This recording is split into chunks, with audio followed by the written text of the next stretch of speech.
So most welders have a TCO somewhere. Sometimes they're buried inside of the transformer and hard to get to, but you will see the connection at the top of it. So connect between the connections.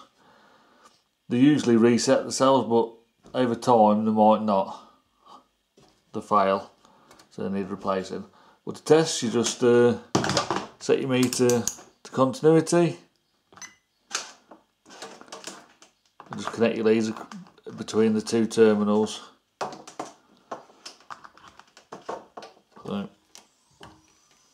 there's one terminal and another.